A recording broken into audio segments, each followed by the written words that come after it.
my little luxes.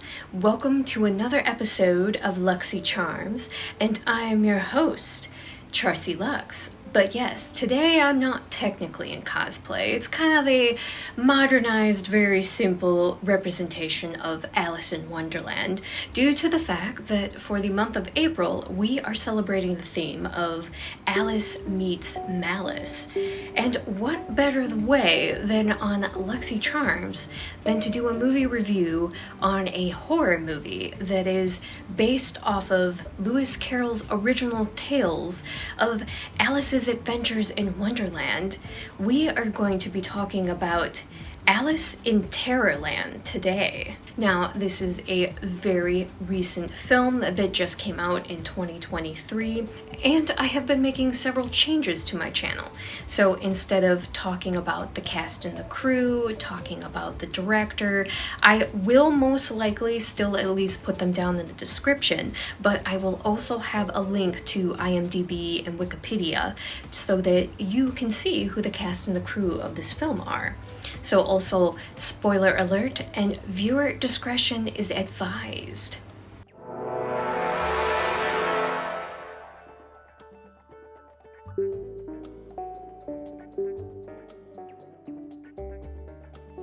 Now, I wanted to do something a little bit different for this review, that this one is also a reaction to watching the film, because I literally just watched it. So it was a first time watch for me, and once again, one more great big shout out to my friend Jeff, and thank you for the recommendation.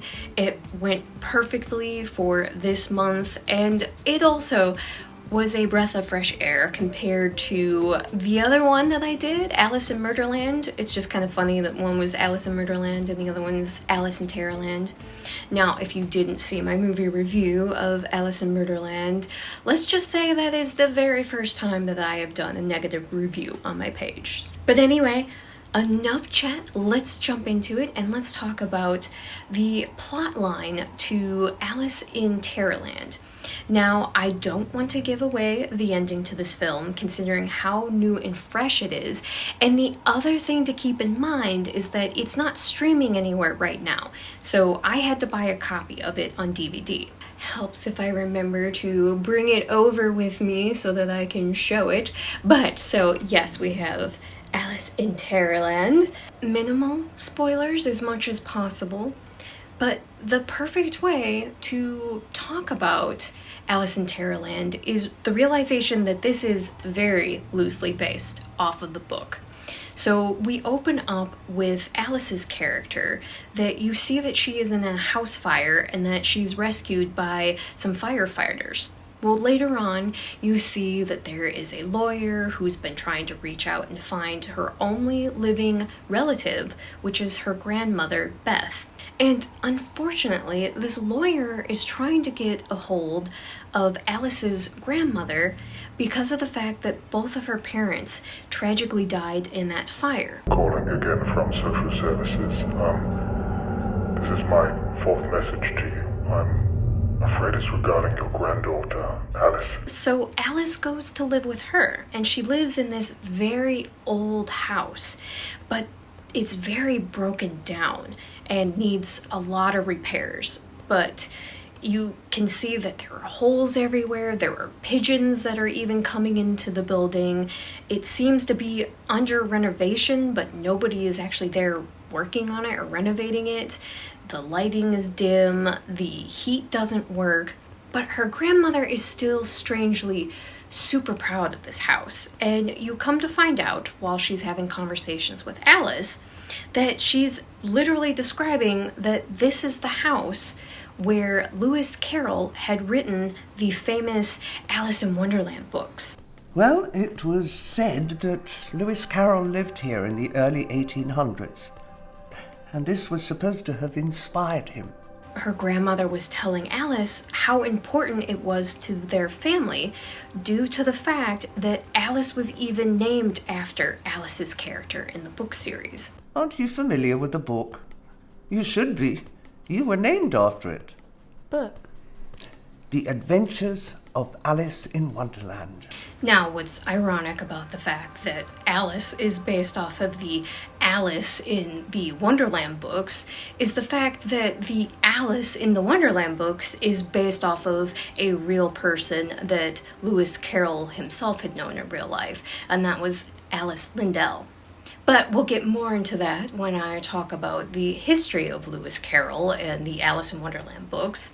That's for a different time. So Alice finds out that this house is incredibly important to her grandmother due to the fact that this was the house that the Lindells had lived in. This is the house that Lewis Carroll had lived in with them, and the gardens and the woods and everything around this house is what inspired the Alice in Wonderland books.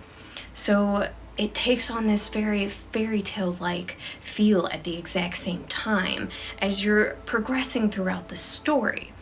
But Alice's grandmother warns her, do not pass over the stream, do not go into the woods because it is very dangerous. I wouldn't go anywhere near the woods. Not at this time of year. We have 6 acres and there are poachers. So Alice pays attention to the warnings that her grandmother is telling her, and she never goes into the woods. But she notices that strange things are always happening to her, especially while she's in that house. So as time goes on, all of a sudden Alice gets extremely ill, and while she is sick, she keeps having these very odd fever dreams where certain characters from the Alice in Wonderland books keep visiting her. Now, while she is sick, her grandmother is very diligently taking care of her, but at the same exact time, she's also reading Alice the Alice in Wonderland books. I'm going to tell you a story. The story of Alice's adventures in Wonderland. Because she had said she had never read them before, that she'd only seen the movies. As time kept progressing, Alice just kept getting sicker and sicker. So her dreams kept getting more vivid and more strange. You would have the white rabbit, but you would find out he was a killer, and that if anybody was late to the party, that he would kill them and off them. What happened? I killed them. They were late. And it just continued on ideas like that. But the longer Alice is interacting with all of these characters in her fever dream, she can tell that they're trying to signal her and tell her something important. They're trying to give her clues. But since I'm not giving away the ending to this story, can Alice decipher all of these strange ramblings, all these unusual clues? Will she figure out what is going on and what is the truth? Or will she succumb to this strange illness and these weird fever dreams and be trapped in Terrorland for the rest of her life?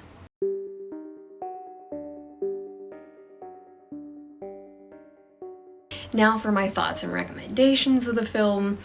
I recommend this film, but I give a very strong warning. The problem is, I noticed in the reviews that people were putting on IMDb that it was getting a lot of low ratings because everybody went into this just expecting a slasher horror film. And that's not what it is. It's a psychological thriller.